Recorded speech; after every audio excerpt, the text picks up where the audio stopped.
Mm. Ok, buenos días. Vamos a dar inicio a la sesión del día de hoy. Lleva por título Reacciones de hipersensibilidad a medicamentos y desensibilización. Es un tema bastante amplio. Vamos a abordar generalidades. Agradezco la asesoría de la doctora en medicina Cindy Elizabeth de Lira Quesada. Mi nombre es Anaí Estavillo, soy residente de segundo año y vamos a empezar.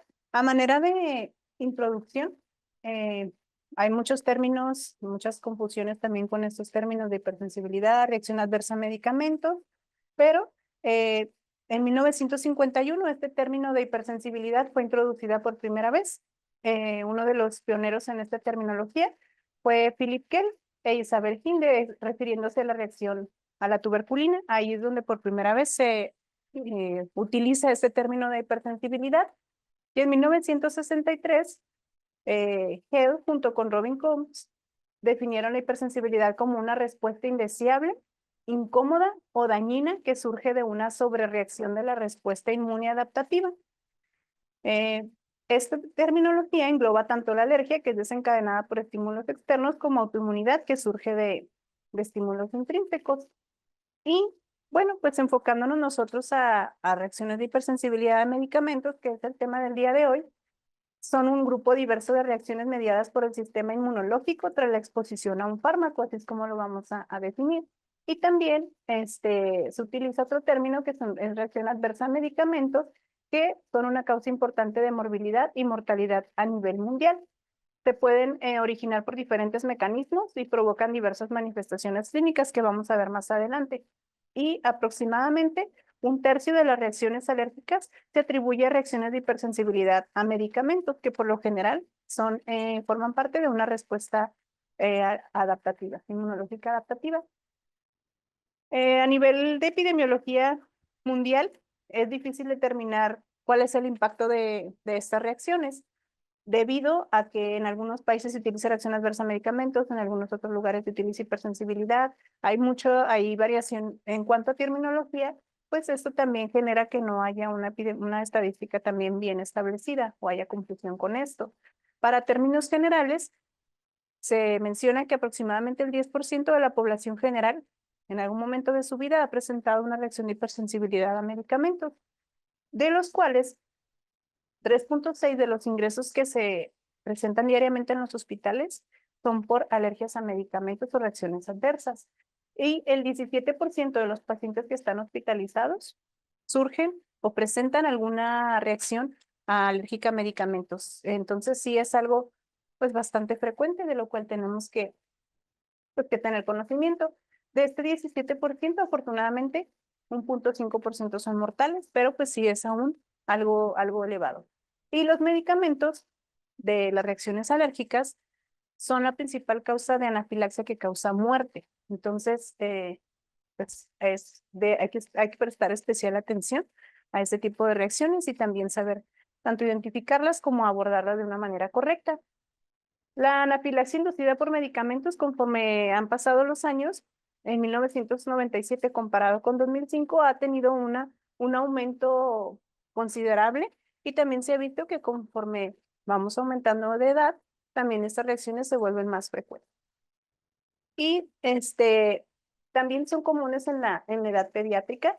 Este fue un estudio que se realizó en un hospital infantil británico, donde se menciona que 3% de las hospitalizaciones fueron por reacciones de fármacos. Y otro dato importante, conforme vamos también avanzando en tiempo, se ha visto que cada vez pues el boom o los fármacos que están teniendo bastante impacto en muchas enfermedades pues son los biológicos, los anticuerpos monoclonales. Y este tipo de fármacos se está viendo como, por ejemplo, en 1999, los anticuerpos monoclonales, las reacciones eran de un 2% de todos los casos de anafilaxia. Y como en el 2019 es un 17.37. Yo creo que si lo checamos en 5 años, esto va a ir aumentando. Entonces, cada vez también las interconsultas y todo de reacciones alérgicas o hipersensibilidad a biológicos, tenemos que tener en cuenta que va a ir al alza. Y bueno, aquí en nuestro centro de alergias, esta es la estadística que tenemos. De enero a junio de 2024, hubo 238 procedimientos asociados con clínica de medicamentos, de los cuales hubo 19 interconsultas, 108 pruebas cutáneas a fármacos, 45 pruebas intradérmicas, 46 pruebas de reto y 20 de sensibilizaciones, de los cuales, a manera de una gráfica en general, podemos ver cómo los AINES, que están en color verde, un 28% de todos esos reacciones de hipersensibilidad y procedimientos que se hicieron y pruebas cutáneas, fue los AINES en 28% y en un 29% las penicilinas. Y pues esto también se relaciona con lo que menciona la literatura, de que tanto los antibióticos como los AINES, hablando específicamente de talactámicos, y anticomiciales o anticonvulsivos, que en este caso no se menciona tanto, pero son de los fármacos que principalmente se presentan alergia pues, en nuestra población. Y ya los demás pues van muy similares. Y estos fueron los medicamentos que se desensibilizaron. Fueron un total de 20, de los cuales el ocrelizumab no fue necesario desensibilizar, únicamente se pasó, pero estas fueron las desensibilizaciones que se hicieron: 3 ácido acetilsalicílico, 1 ceftriaxona, 1 cisplatino, 2 ertapenem, 1 de la esparaginasa, 1 ocrelizumab, 5 uncaspar, 1 penicilina, 3 rituximab y 2 a trimethoprim con sulfamethoxazole. Y para que una persona, un paciente, presente una reacción de hipersensibilidad, pues también influyen ciertos factores de riesgo que voy a mencionar a continuación. Se menciona que las mujeres tenemos una mayor incidencia de reacciones adversas a medicamentos y que las edades extremas, ya sea en pacientes pediátricos o niños pequeños, así como adultos mayores, son los picos de edades que son más vulnerables o susceptibles a presentar este tipo de reacciones. También, como en el resto de reacciones alérgicas, la atopia juega un papel importante. Es también un factor de riesgo para presentar alergias a AINES. Y también se menciona que el hecho de tener a nuestros padres con antecedentes de reacciones alérgicas a medicamentos nos puede generar hasta 15 veces más de riesgo de nosotros presentar alguna reacción alérgica. Entonces, como parte de nuestra historia clínica, sí es importante ahondar en este tipo de detalles, antecedentes heredofamiliares, porque sí, pues se ha visto que sí impacta. Y también la farmacogenómica también juega un papel importante, esto más que nada en reacciones de tipo retardadas. Y existen genotipos del antígeno leucocitario humano que se asocian con reacciones adversas a medicamentos. Son muchas las que se reportan, sin embargo, esas son como que las más estudiadas, las más importantes que se estudian pues en todo el mundo. Y se menciona que cuando hay alguna mutación o una presencia del HLA-B 5701, puede haber también mayor riesgo de que los pacientes que consumen abacavir en raza o en caucásicos pueden presentar reacciones alérgicas. Esto se hace más que nada en pacientes cuando se les va a dar algún tratamiento para algo en específico, crisis convulsivas, gota, etcétera. En este tipo de países es importante pedirles su complejo medio de histocompatibilidad, ver si están presentes este tipo de genes y con base a eso decidir, ok, este paciente tiene mucho riesgo de presentar una reacción de hipersensibilidad, por ende voy a sugerirle otra terapia, otra terapeuta. Y el HLA-B 5801 se asocia con alopurinol en asiáticos, el HLA-B 1502 con carbamazepina en chinos de un grupo específico que son los chinos Han. Y el HLA-A3101 también carbamazepina, pero esto es en europeos y coreanos. Otro de los factores que se asocia también con reacciones de hipersensibilidad, de lo cual nosotros siempre tenemos que interrogar, es si el paciente cursa en ese momento o ha cursado días previos o meses previos con algún tipo de infección. De las que más se han visto asociadas son virus de Epstein-Barr, herpes humano tipo 6, citomegalovirus y también virus de inmunodeficiencia humana como el VIH. Y recordar que hay enzimas que son metabolizadoras de los medicamentos, como el citocromo P450 y la N-acetiltransferasa. Y si también estos enzimas o algo presentan algún tipo de alteración, también los pacientes se van a ver pues con mayor susceptibilidad a presentar este tipo de reacción. Y las enfermedades crónicas, pues si hay pacientes con deterioro en la función renal o en la función hepática, recordemos que los fármacos, pues la mayoría son metabolizados en estos órganos, entonces también eso puede contribuir. Por eso también la importancia de siempre interrogar las comorbilidades de los pacientes y pues también ver si hay fármacos que están ajustados a su tasa de filtración glomerular o en su defecto, pues también saber que esto puede ser un factor de bastante importancia. Y también los fármacos tienen determinadas propiedades químicas que pueden inducir a una mayor tasa de reacción de hipersensibilidad en comparación con otras. No todos los fármacos tienen el mismo peso molecular ni tienen las mismas proteínas.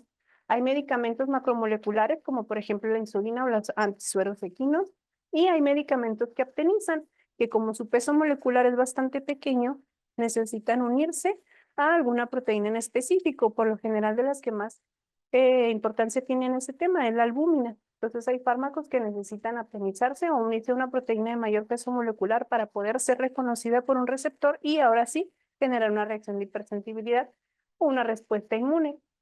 Por ejemplo, la penicilina es una de las que se comporta de esta manera.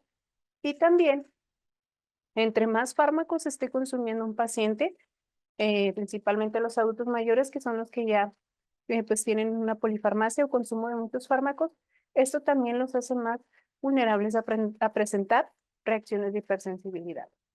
Y dentro de los fármacos, los antibióticos, en específico los betalactámicos y los anticomiciales o anticonvulsivos, son los que desencadenan con mayor frecuencia una reacción de hipersensibilidad, como lo veíamos en la estadística de aquí de nuestro centro, que también los antibióticos pues, se reportan como principales. Y de las vías de administración, a lo mejor podríamos pensar nosotros que si un paciente consume su fármaco de vía oral, probablemente es más probable que presente una reacción alérgica. Sin embargo, se ha visto que tanto cuando se aplican por vía parenteral, ya sea intravenosa, intramuscular o tópica, los pacientes tienen mayor riesgo de presentar una reacción alérgica. Esto porque aumenta o la absorción del fármaco es más acelerada que si lo administramos de vía oral. Y adentrando ya un poquito en las clasificaciones y los mecanismos de las reacciones de hipersensibilidad, desde 1977, Rowley y Thompson clasificaron las reacciones alérgicas de acuerdo a las características o el comportamiento de estas reacciones. Y podemos ver antes, únicamente se mencionaban estas dos. Conforme ha ido pasado el tiempo, ya se han ido agregando otras clasificaciones que ahorita voy a mencionar. No dudo que en unos años más adelante ya estemos hablando de más todavía formas de clasificar, porque pues todavía eso es un área que tiene mucho por estudiarse. Dentro de las principales son estas tipo A, tipo B. Esto pues se le conoce como tipo A por dosis aumentada o augmented en inglés, y tipo B como que son reacciones bizarras. Empezando con la tipo A, estas son el 80% de todas las reacciones de hipersensibilidad que se nos puedan interconsultar o podamos ver en nuestros pacientes. Estas, su mecanismo farmacológico depende específicamente pues, de las características del fármaco, tanto de su farmacocinética como de su farmacodinamia. Y estas reacciones son predecibles. Siempre que nosotros vemos la ficha técnica o algo de un fármaco y vemos ahí las posibles reacciones adversas que pudiera tener, si se presenta algo de eso, pues el paciente vamos a catalogarlo como una reacción de tipo A porque es algo que ya está predecible, ¿ok? Depende de la farmacocinética y de la farmacodinamia. Por ejemplo, está ya escrito que un antidepresivo tricíclico me puede generar una prolongación del complejo QR. Si esto lo presenta el paciente, no voy a llamarlo como que fue una alergia o una hipersensibilidad mediada por IG, simplemente es una reacción tipo A que ya estaba mencionada o esperada. Entonces, la mayoría de los fármacos, las reacciones se caracterizan o se clasifican como tipo A y como tipo B es el 20% que resta, de las cuales de ese 20%, el 15% comprende el mecanismo mediado por IgE y un 5% se deben a un mecanismo mediado por células T. Prácticamente de las que más nos competen a nosotros son estas dos, y en específico, pues esta que sería meramente una reacción alérgica mediada por IgE. Y aquí en el 5%, pues aquí ya vamos a mencionar las SCARs, que ya más adelante también se va a mencionar más específico cada una.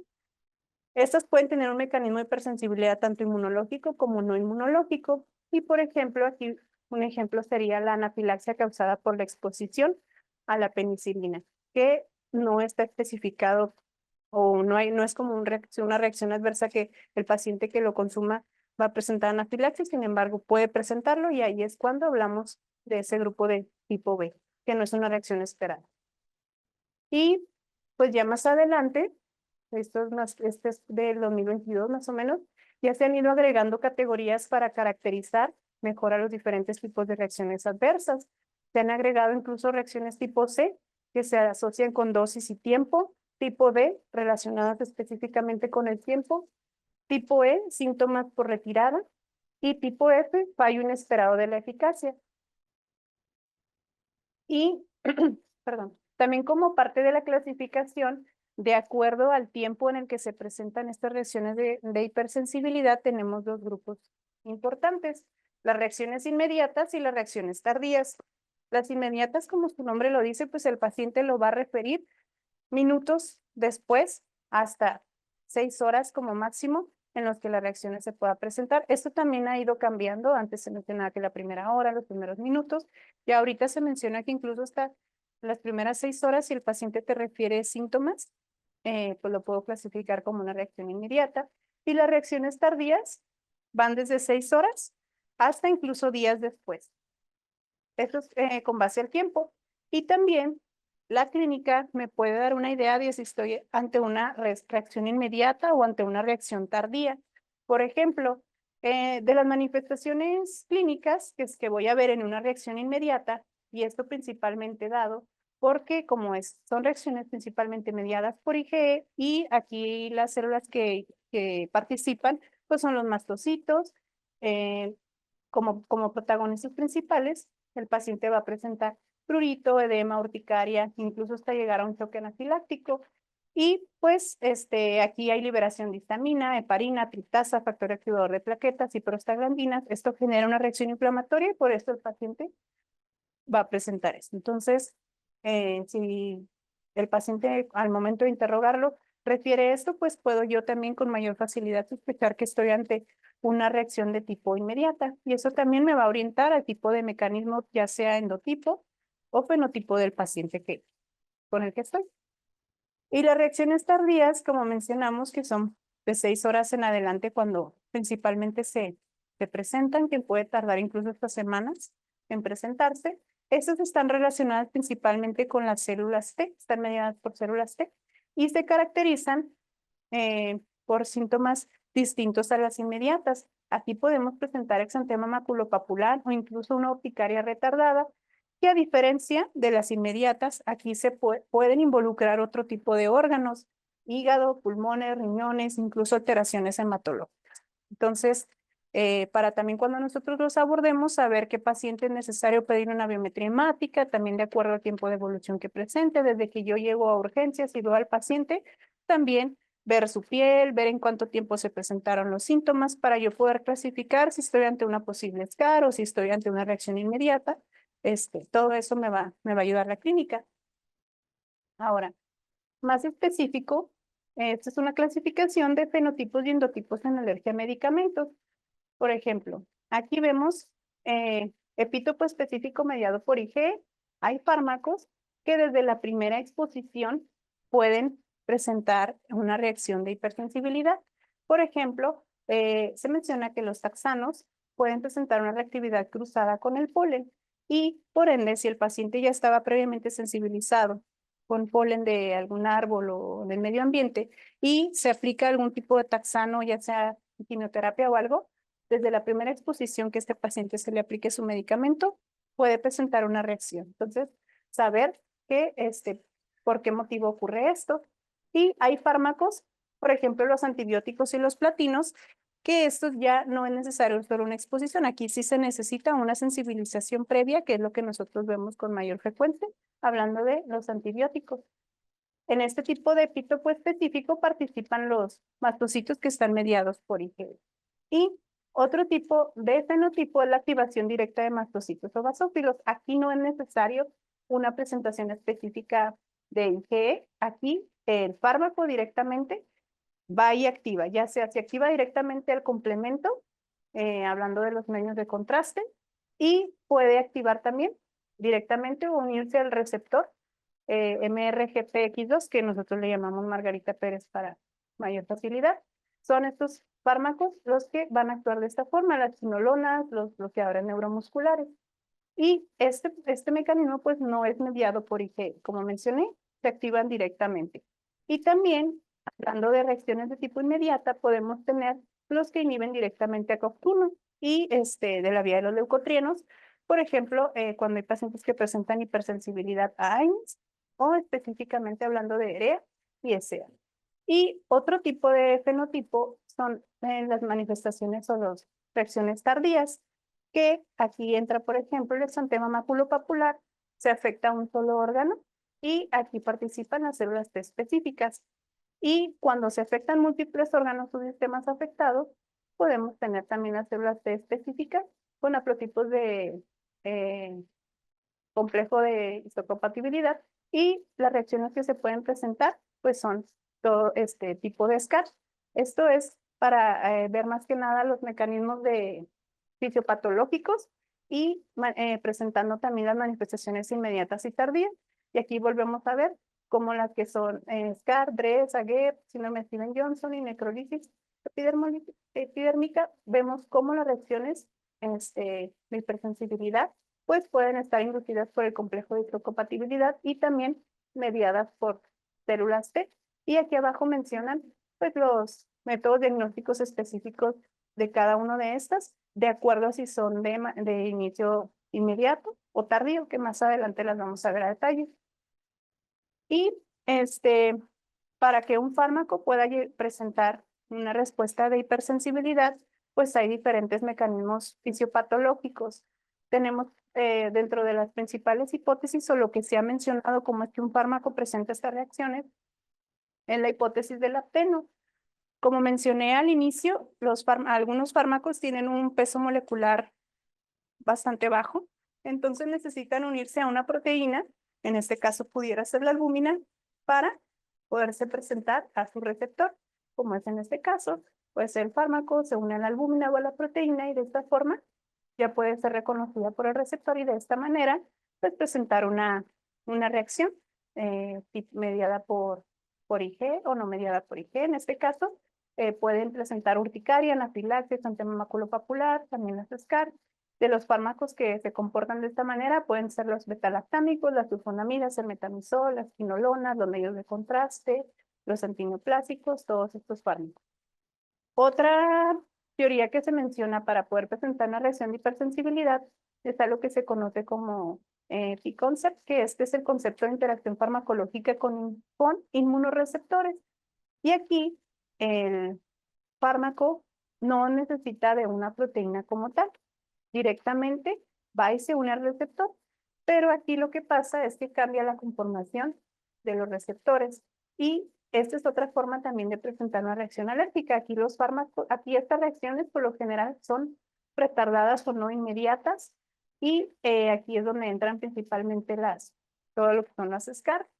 Y los fármacos son los mismos que mencioné previamente, solo que aquí se agrega, perdón, la vancomicina y el abacavir, a diferencia de las inmediatas. Y por último, otro tipo de mecanismo como se puede presentar una reacción de hipersensibilidad es un mecanismo pseudoalérgico. Aquí el fármaco se une directamente a los mastocitos y es cuando empieza a liberar la histamina y se empiezan a presentar las reacciones, igual que en el mecanismo de urticaria, anafilaxia, edema, son las mismas manifestaciones clínicas y los fármacos pues son los AINES, las quinolonas, los medios de contraste, bloqueadores neuromusculares y la vancomicina también. Estos son los mecanismos principales por los cuales se puede presentar una reacción de hipersensibilidad. Y pues ya aquí entran todos los mecanismos que son prácticamente 7 como nosotros los tenemos clasificados. Esta clasificación pues es relativamente reciente, es del 2023 a la fecha. Antes se mencionaban cuatro tipos de mecanismos de hipersensibilidad y ya se agregaron 3 más. Brevemente, que tenemos que saber, pues el tipo 1 es mediado por IgE. Aquí participan los mastocitos y los basófilos. Y de las principales enfermedades que se asocian con esto, pues es el asma, urticaria aguda, alergias alimentarias, alergias a himenópteros y también a medicamentos. Y en el tipo 2 que es citotóxica, aquí es mediado por células B, IgM, IgG, también participan en ocasiones neutrófilos y y aquí los fármacos también, bueno, los fármacos que inducen citopenias también están en este grupo que es el tipo 2. Y luego el tipo 3, aquí su principal característica es que se forman inmunocomplejos. De las células también que participan son el complemento, basófilos, células plasmáticas y también se incluyen las plaquetas. Aquí podemos ver de las enfermedades que se asocian con esto, principalmente vasculitis, fases de hipersensibilidad aguda, también podemos ver reacciones articulares, etc. Y en las tipo 4, aquí es donde vamos a mencionar todas las SCARs que vamos a ver más adelante, vemos como la 4A, la principal, las células que participan en factor de necrosis tumoral alfa e interferón gamma. Y aquí, de las que nosotros más vemos, sería Steven Johnson y el NET. También el eritema multiforme son del tipo 4A. Y del 4B, vemos que de las principales células que participan son los eosinófilos. Y aquí entra lo que es el DRES. Y de la 4C, las células principales son los neutrófilos. Y aquí metemos a la GEP, que es otra de las principales enfermedades que vamos a hablar más adelante. Y las últimas que se agregaron, 5, 6 y 7. En el 5, el mecanismo es más que nada asociado con un defecto de la barrera epitelial. Y en el tipo 6, aquí también hay una alteración metabólica, que esto hace que haya alteraciones en el microbioma. Y también aquí está involucrado cuando hay problemas de obesidad, asma y desórdenes de histamina en este metabólico.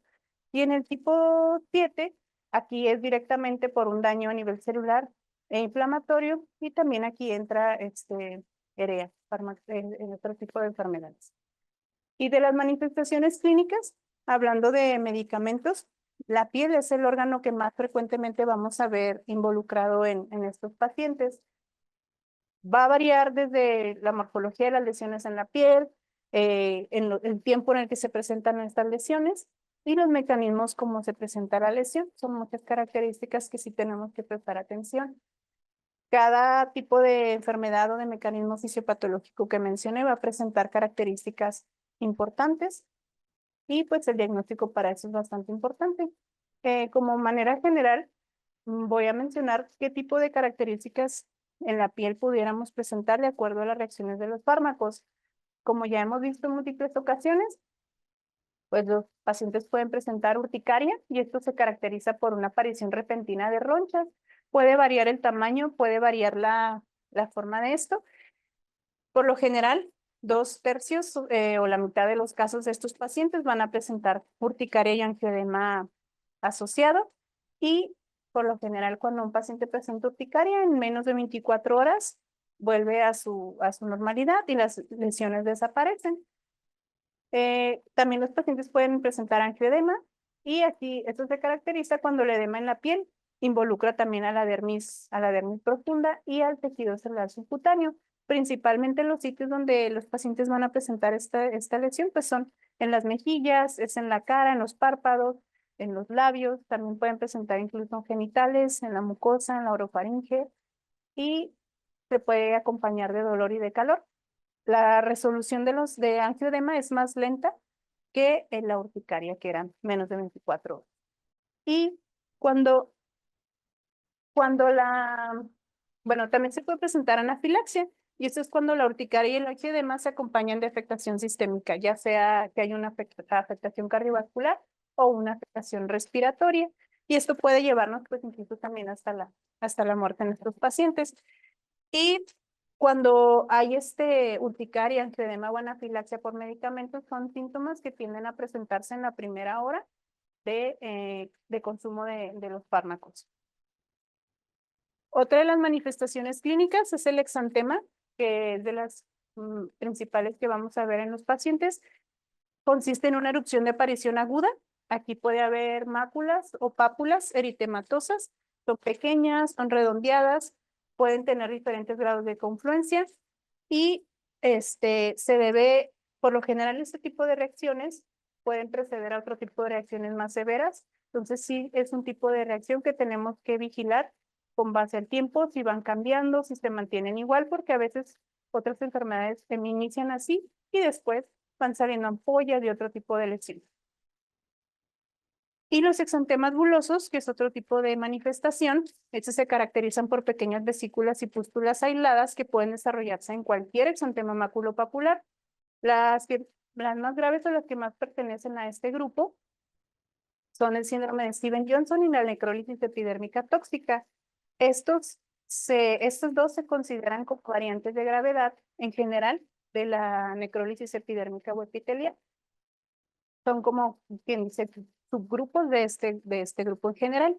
¿Y cómo comienzan estos pacientes? Principalmente empiezan con ampollas que son máculas púrpuras y se pueden ver como células, como lesiones en diana.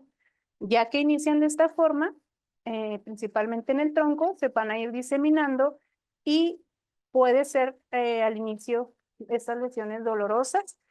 Conforme van avanzando en tiempo, a las 12 horas más o menos, ya se pueden empezar a presentar como tipo ampollas y también genera alteraciones en la mucosa. A diferencia de otras SCARs o enfermedades que vamos a ver, característico de estos exantemas bulosos es que también afectan la mucosa, tanto mucosa oral, orofaringia, a nivel de conjuntiva. Todas estas mucosas se pueden ver involucradas. Y también puede haber hemorragias de las mucosas y fiebre, que están tanto en Johnson como en necrolisis epidérmica. Son neumónicos que nos pueden hacer orientar eso. Y de acuerdo al porcentaje de lesión que estos pacientes puedan presentar, es como yo puedo sospechar si estoy ante un Stevens-Johnson, o ante un NET en este caso. Si, por ejemplo, el porcentaje de afección corporal es menos de un 10%, estoy ante un Stevens-Johnson.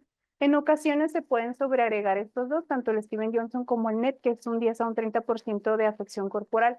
Cuando estoy ya ante más de un 30%, ya estoy ante una necrólisis epidérmica tóxica. Estos pacientes pues, son más graves que los que tienen solamente el Stevens-Johnson. Y estos pacientes presentan un signo característico que es patognomónico, que es el signo de Nikolsky, el cual consiste, pues prácticamente al momento de tocar la piel del paciente, hay un desprendimiento o una escarificación de la piel. Entonces, no lo presentan el resto de las escalas. Entonces, también esto hay que tenerlo en cuenta. La mortalidad va a ir aumentando de acuerdo a la superficie corporal afectada de los pacientes. Entonces, pues tiene mayor mortalidad un NET que un Stevens-Johnson.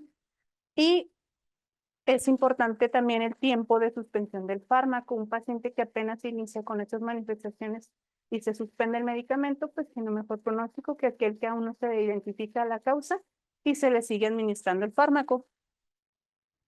Más o menos se menciona que el tiempo típico entre el cual se administra el fármaco y empiezan estos síntomas es de los 4 días de inicio a las 4 semanas. Como vemos, pues es un tiempo bastante amplio y no es lo mismo un paciente que inicia con síntomas a los 4 días de haber tomado el fármaco que aquel que ya tiene 2 o 3 semanas. Obviamente también el pronóstico pues va a ir siendo menor. Y los fármacos que más se asocian con esto son el allopurinol, las sulfonamidas, la sulfalacina, los antiepilépticos como carbamazepina, pero a manera de resumen, lo más importante, el allopurinol y la carbamazepina son los fármacos que mayor se asocian con este tipo de síndrome. Y otro tipo de manifestación clínica son los exantemas con pústulas. Aquí, como su nombre lo dice, pues se caracteriza por inicio repentino de pústulas pequeñas que son estériles, no foliculares, y se diseminan sobre un exantema generalizado. Este es el exantema y se agregan las pústulas sobre este. Las áreas intertriginosas y el tronco suelen estar involucradas. Y pueden también estas pústulas confluir y una vez que son muchas las que están agrupadas puede generar como un desprendimiento. Lo característico de estas lesiones o de estos pacientes es que los presentan también leucocitosis con neutrofilia y en ocasiones eosinofilia. Y la resolución de la erupción se asocia con una descamación postpostular típica y a veces con descamación. Estos pacientes ya se descaman y es como pues la piel se regenera. La mortalidad es de un 4% y afecta principalmente a ancianos o adultos mayores. Y los medicamentos que se asocian con mayor riesgo son las aminopenicilinas, las cefalosporinas y los macrólidos. Hay otros antibióticos que también se asocian, pero esos son los principales. Y la reacción aquí suele ser más temprana que otras SCARs. Aquí del primero a los 2 días ya los pacientes pueden empezar con este tipo de pústulas o lesiones. Y otra manifestación que también pueden presentar es la vasculitis. Se menciona y nosotros hemos visto que a veces vemos algún tipo de roncha extraña y rápidamente estamos pensando que es una vasculitis.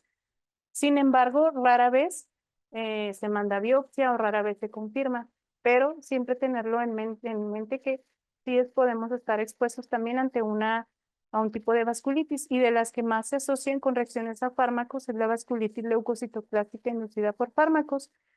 ¿Cómo la vamos a identificar? Se presenta como púrpura palpable, acompañado de petequias y ampollas, y esto puede llevar también a necrosis.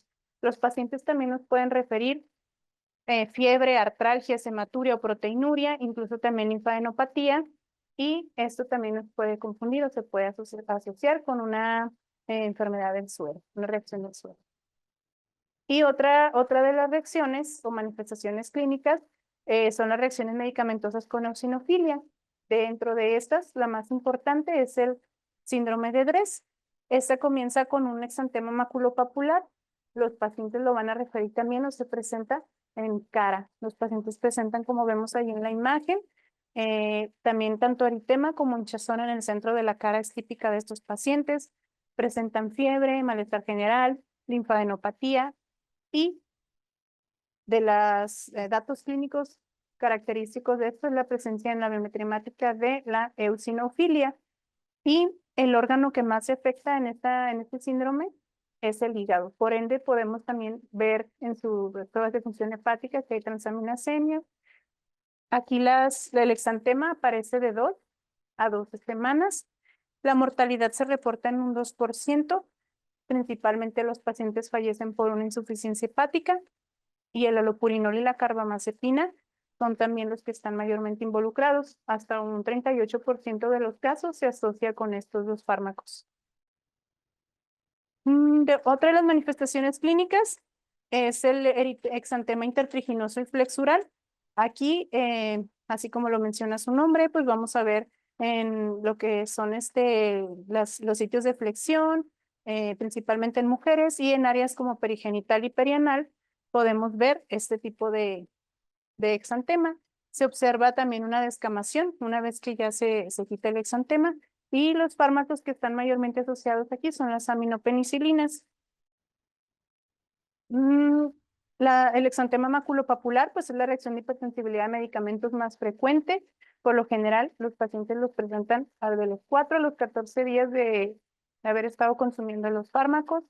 Aquí los sitios principales o de mayor afección es el tronco y las extremidades proximales. Suele ser simétrico y las membranas mucosas no están afectadas, como veíamos en Steven Johnson o en NET. Y es muy raro que haya un compromiso sistémico, por ende, tanto órganos como biometría hemática y todo, pues no va a presentar alteraciones como en las otras. Y pues saber qué es la más frecuente. Incluso en las interconsultas que tenemos, nosotros vemos que por lo general es a la que nos enfrentamos a los exantemas maculopapulares. Y por último, en manifestaciones cutáneas podemos también estar ante eritemas fijos medicamentosos, que son pacientes que están tomando un fármaco, menos de 2 días de tomarlo, aparece como una placa de color eritematoso a violáceo, suspenden el fármaco y la lesión, por lo general, desvanece, pero ahí se queda como que una pigmentación. Vuelven a consumir el fármaco y vuelve a activarse por lo general en el mismo sitio. Y también otra manifestación es la fotoalergia, que aquí los pacientes consumen un fármaco, pueden pasar incluso años de que lo consumieron, se exponen al sol y siempre puede ser un mismo sitio el que se está este, eh, pigmentando, ya sea con eritema y la erupción sigue un patrón creciente, puede agravarse incluso ya suspendiendo el fármaco. Y de manifestaciones clínicas, bueno, estas son dos tablas, que son bastante extensas, pero las voy a mencionar solo a manera de resumen. Cuando nosotros estamos ante una sospecha, una reacción de hipersensibilidad, lo más importante es la historia clínica y toda la información que podamos obtener de los pacientes. Son muchos los tipos de manifestaciones cutáneas, pero cada una tiene características específicas que vamos a obtener con un buen interrogatorio. Nos interesa, pues saber principalmente cuando estamos frente al paciente, hablando de manifestaciones clínicas, qué síntomas o qué órganos son los que están involucrados, si es la piel, si hay afección a nivel gastrointestinal, si hay alteraciones renales, si hay alteraciones hepáticas. Siempre es importante empezar por eso.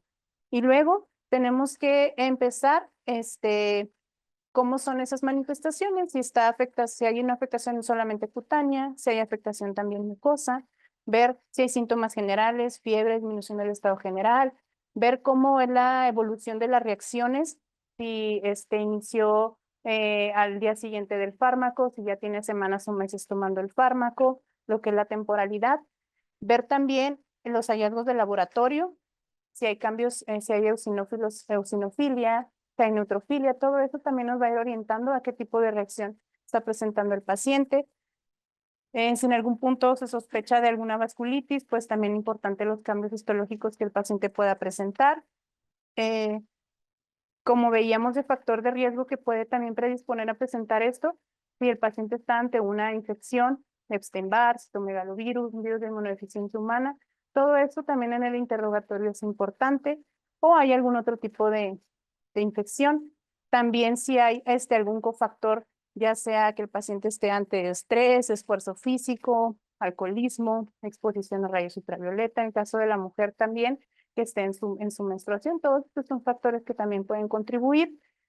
Y pues saber qué tipo de fármaco está tomando, el nombre comercial, cómo se lo aplicó, recordando que la vía de administración, todo lo que es parenteral, tiende a generar mayor riesgo de reacciones de hipersensibilidad, cuánto tiempo se lo aplicó, qué dosis utilizó y pues saber si el paciente ya tiene antecedente de reacciones alérgicas, si alguien de sus familiares presenta o ha presentado reacciones alérgicas. Como mencionábamos, si papá o mamá lo presentan, hasta 15 veces más de riesgo hay en los hijos de que puedan tener reacciones a fármacos. Entonces, todo eso pues es de relevancia. Si tiene enfermedades atópicas, ya sea asma, urticaria, alteración de mastocitos, alguna otra condición médica, incluso también de salud mental, si consume alcohol, nicotina, drogas, si la cronología de todos los fármacos que el paciente consuma, desde el que tiene tomando más tiempo al último fármaco, tenemos que hacer de cada fármaco una línea de tiempo. Esto es una piedra angular en este tipo de padecimientos. Pues cómo ha sido el curso, la resolución, qué es lo que ha tomado, etcétera. Son pues, los puntos clave que tenemos nosotros cada que estamos ante una sospecha de una reacción de hipersensibilidad. Todo esto tenemos que irlo desglosando punto por punto. Es importante también la documentación fotográfica porque como vimos hay muchos de este tipo de manifestaciones clínicas que empiezan como un exantema y posteriormente conforme va pasando el tiempo ya sea se van agregando pústulas, se van agregando ampollas, entonces todo eso tenemos que irlo teniendo registrado porque al inicio podemos tratarlo como un exantema y resulta que fue un DRES o fue una GEP o etcétera. Entonces fotos también siempre son importantes en estos pacientes. Y pues estos intervalos de tiempo es prácticamente un resumen de lo que mencioné anteriormente. Como métodos diagnósticos para nosotros, cuando estamos ante un paciente con una reacción de hipersensibilidad, pues lo primero, que es lo que hacemos nosotros, son las pruebas cutáneas.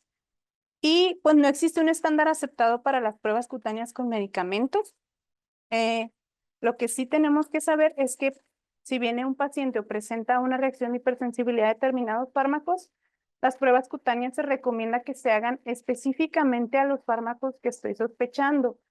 Muchas veces acuden los pacientes y mencionan que quieren que se les haga pruebas cutáneas a penicilinas y a paracetamol y algún antibiótico, a otro antibiótico, que porque creen que también pueden ser alérgicos a esos, pero por lo general se sugiere hacer específicamente a los fármacos sospechosos o a los que sean de cadenas similares o que compartan alguna molécula, porque se menciona que podemos incluso sensibilizar a esos pacientes por estarle haciendo pruebas cutáneas a fármacos que no son alérgicos. Entonces, sí, no agarrarnos y hacerle así a 10 fármacos a ver cuál sale.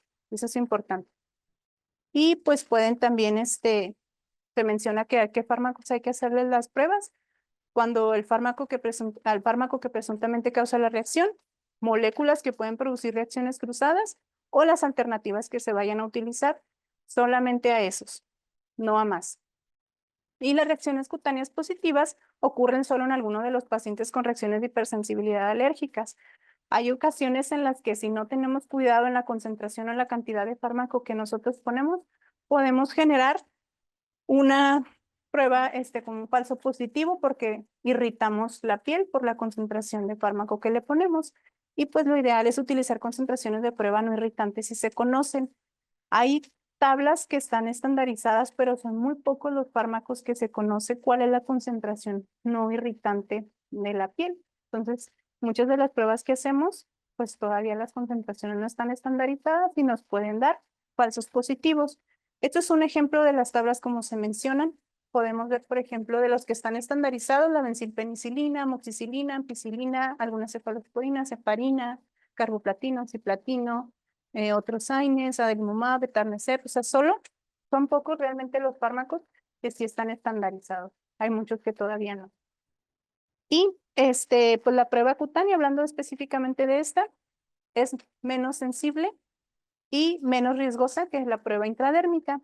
En caso de reacciones inmediatas, debemos de realizar siempre primero una prueba de función cutánea. Hay fármacos, por ejemplo, los glucocorticosteroides, que si nosotros le hacemos una prueba cutánea al paciente y en ese momento no presenta reacción, no significa que no vaya a presentar alergia. Puede ser que incluso hasta una semana después pueda hacer una prueba positiva. Entonces, saber que hay fármacos que no es como tal la reacción en ese momento. Y dentro de las pruebas intradérmicas, si no podemos obtener un resultado como tal en una prueba cutánea, yo tengo una sospecha alta de que ese paciente es alérgico a algo, le está indicado hacerle una prueba intradérmica. Por lo general, las pruebas intradérmicas se hacen de la siguiente manera. Se hace con concentraciones gradualmente crecientes, con intervalos de 30 minutos. Por lo general, la concentración con la que iniciamos es de 1 en 1000 y luego nos vamos 1 en 100 y luego 1 en 10. Esto puede reducir el riesgo de una reacción anafiláctica.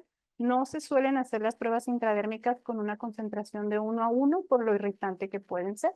Entonces, empezamos de lo más diluido a lo más concentrado. Hay pacientes que con 1 en 1000 ya sale positiva la prueba, entonces, pues no es necesario hacer el resto. Y la lectura de estas pruebas se toma 15 a 20 minutos después, tanto para las cutáneas como para las intradérmicas. Es el tiempo que nos tomamos para leer o tomar la lectura. Cuando sospechamos de una reacción tardía, aquellas que se presentan más de 6 horas después de consumo de fármaco, lo que está indicado sería realizar una prueba de parche o una prueba intradérmica con una lectura tardía. La lectura de las pruebas de parche, lo ideal es hacerla de 24 a 48 horas y al menos 72 horas después de que se aplican los parches. Y también existen métodos de diagnóstico in vitro, que estas son pruebas para IgE específicas, ya sea alergia tipo 1 y también para revisar o ver qué tanta liberación de leucotrienos o histamina hay, es en lo que se basan. ¿En qué casos me puede ser útil un diagnóstico in vitro? Por ejemplo, cuando hay pruebas cutáneas negativas, cuando hay reacciones graves a medicamentos, cuando no se puede realizar una prueba de provocación por el riesgo al que yo puedo exponer al paciente, o cuando la prueba cutánea pues representa un peligro para el paciente. Sin embargo, las pruebas validadas para detección de anticuerpos IgE específicos solo están disponibles para unos pocos medicamentos. Estos son algunos de los fármacos que yo les puedo pedir una IgE específica a nivel en el laboratorio. La ampicilina, amoxicilina, el cefaclar, la clorexidina, otro tipo de moléculas o fármacos, gelatin, galactosea, insulina, morfina, penicilina G, otros tipos de penicilina B y, bueno, otros fármacos, succinilcolina. Son pocos los que están estandarizados para este tipo de método. Y otro de los métodos importantes que nos pueden ser de utilidad en reacciones inmediatas es la prueba de activación de basófilos. Esta es utilizada para detectar reacciones de hipersensibilidad mediada por IgE, principalmente en alergias alimentarias o medicamentos. Y esto se basa en la capacidad que tienen los basófilos para activarse en presencia de un alérgeno. Lo primero que se hace aquí es que se extrae una muestra de sangre del paciente y se va a exponer se exponen los basófilos a diferentes concentraciones del alérgeno que yo estoy sospechando. Se utiliza un control negativo y un control positivo. Y si el paciente es alérgico, los basófilos se van a activar en presencia del alérgeno específico y va a haber unas moléculas de superficie que van a expresar. Las principales es el CD63 y el CD203. De acuerdo a la activación o el aumento significativo de estas moléculas, es cuando yo voy a determinar que pues es una prueba de activación de basófilos positivo. La desventaja de esto pues es que es cara, pero sí pues nos puede ayudar bastante en pacientes que tienen riesgo de anafilaxia para no someterlos a riesgo y pues poder determinar si es alérgico a algún fármaco. Otro de los métodos también es la prueba de transformación de linfocitos T. Es muy similar al BAT, solo que aquí hablando de linfocitos T, también te extrae una muestra de sangre que contiene linfocitos T y los linfocitos se cultivan en presencia del fármaco. Y si los linfocitos del paciente han sido previamente sensibilizados, justo cuando yo aplico la muestra de sangre, pues va a haber un aumento de la proliferación de estos mismos y también pues esto me va a indicar que el paciente pues es alérgico. Y la prueba de provocación, esta se considera como el estándar de oro en el estudio de una reacción de hipersensibilidad. Aquí lo que se hace es que se aplican o se administran las sustancias que provocan la reacción de hipersensibilidad. Es una prueba que tiene un valor predictivo negativo más del 95%. ¿Y en qué momentos está indicado hacer esto? Para descartar hipersensibilidad en caso de antecedentes poco claros, aquellos pacientes que no estoy segura si realmente fue una reacción alérgica y que no tuvo una reacción grave, pues puedo hacer una prueba de provocación. Cuando quiero confirmar el diagnóstico de antecedentes sospechosos con diagnóstico de alergia negativos o cuando quiero excluir una reacción cruzada con otros fármacos. En estos casos está indicada la prueba de provocación y es el estándar de oro. ¿Y qué recomendaciones son las que se sugieren para esto? Te menciona que cuando hagamos una prueba de provocación también debemos de administrar al paciente placebo, ya que hay muchos pacientes con algunas situaciones mentales u otro que por lo general se eh, nombran o se adjudican reacciones cuando no son así. Entonces siempre es importante también administrarles placebo y hay que vigilarlos siempre que se están haciendo estas pruebas por el riesgo de anafilaxia que hay en este tipo de procedimiento. ¿Cuándo se deben de realizar una prueba de provocación oral? A las 2 semanas que tengo una reacción inmediata y cuando estoy ante una respuesta tardía de 4 a 6 semanas después ya el paciente ya no presenta pues las manifestaciones. ¿Cómo se debe de administrar los fármacos en estos pacientes? Por ejemplo, hay dos esquemas importantes. Primero, voy a hacer una prueba de provocación. Voy a empezar a administrarle el 1% de la dosis total o terapéutica y luego el 10% y luego el 50% y al último el 100%. Debo dejar entre cada paso 30 minutos como intervalo entre una dosis y otra. Y cuando estoy ante una reacción tardía, incluso cada 2 días puedo citar al paciente para estarle dando su dosis. Y en caso de anafilaxia, pues aquí se sugiere que pidamos, cuando sospecho algo de anafilaxia, que le pidamos la triptasa. Para nosotros saber, se toma de 1 a 2 horas después del inicio de una reacción y 2 a 3 días ya después de que la reacción se haya resuelto. Para nosotros poder tener una idea de si el paciente tiene anafilaxia o no, debo tomar la triplaza basal, debe de ser 20% mayor de esta y a eso le sumo 2 nanogramos por mililitro para yo saber si el paciente está ante una reacción anafiláctica. Y por último, la desensibilización, que es también una parte importante de la reacción a medicamentos. Esto se desarrolló ya que pues siempre ha existido y en años remotos se empezó a ver que se necesitaba saber qué hacer con aquellos pacientes que necesitaban forzosamente tomar un fármaco y eran alérgicos a este fármaco.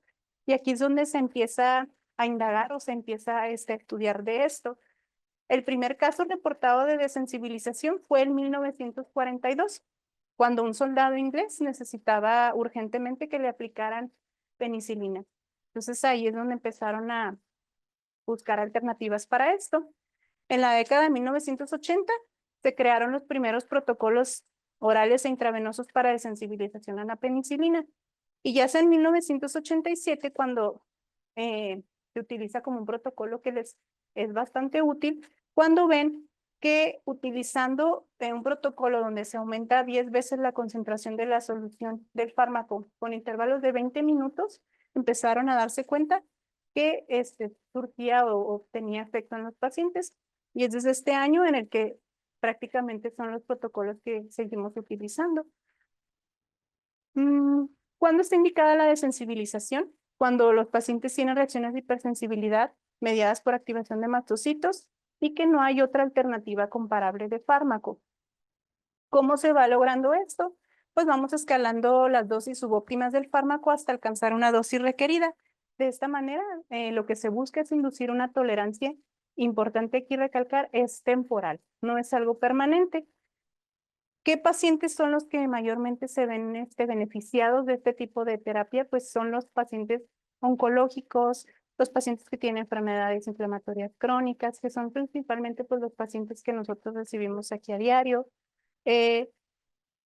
Y pues también aquí saber que si a estos pacientes por algún motivo no se les administra este medicamento que ellos necesitan, pues también la repercusión en su calidad de vida va a ser importante. Por eso pues se hace la lucha por poder desensibilizarlos. Más del 20% de los pacientes oncológicos que reciben quimioterapia con platino desarrollan reacciones alérgicas. Entonces sí es un número bastante elevado.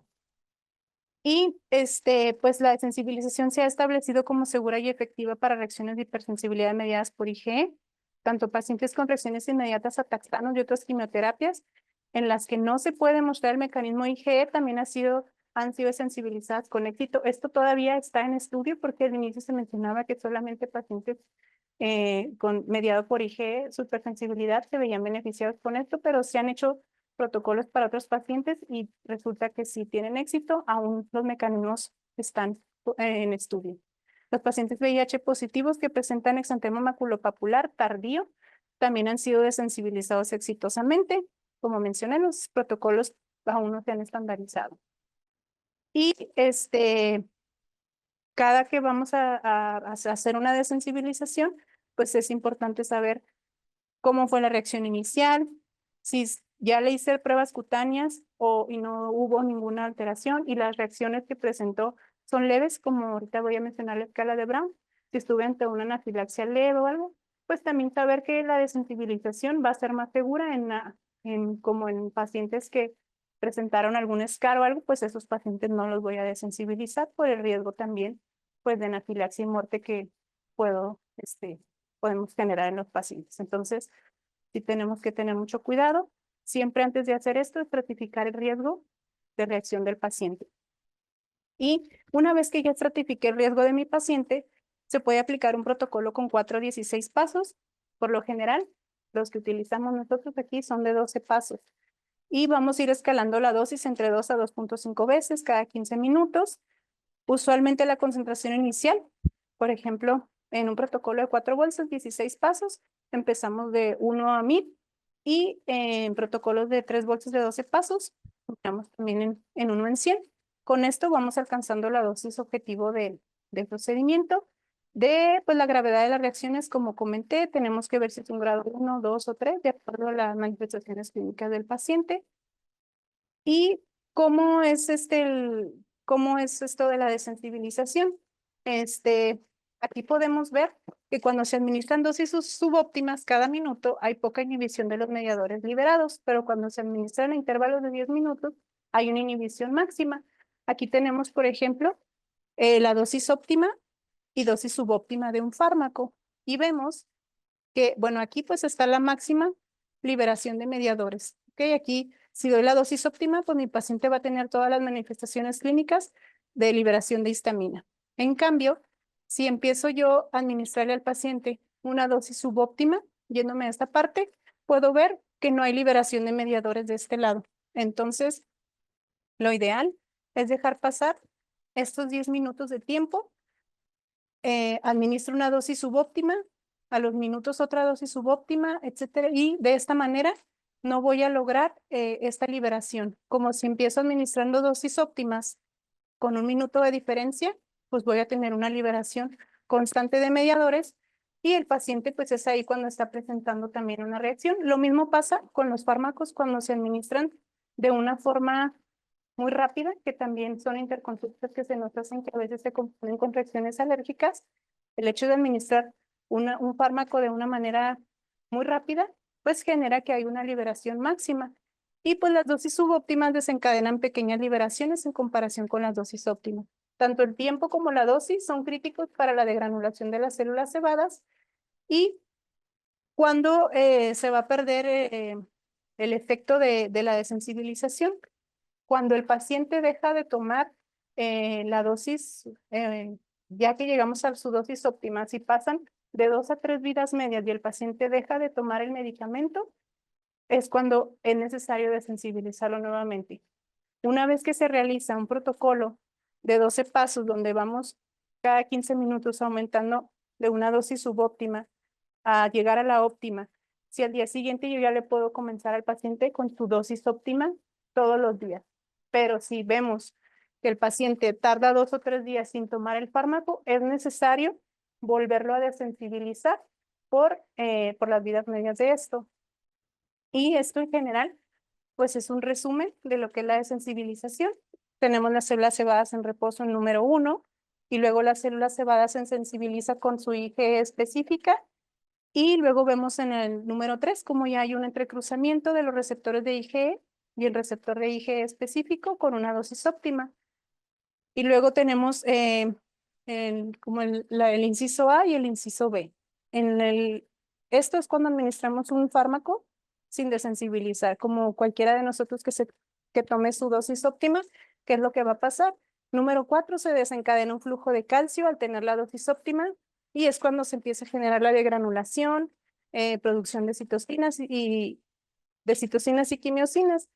Esto es con una dosis óptima. Sin embargo, si yo al paciente, una vez que ya pasé el paso 3, empiezo con mi protocolo de 11 pasos, donde empiezo con dosis subóptimas hasta llegar a una dosis óptima, la liberación de mediadores pues no es nula prácticamente. Entonces, puedo llegar a una dosis óptima con estos 11 pasos, al igual que acá. La diferencia es que aquí no tengo esa liberación de mediadores y es prácticamente en lo que consiste la desensibilización.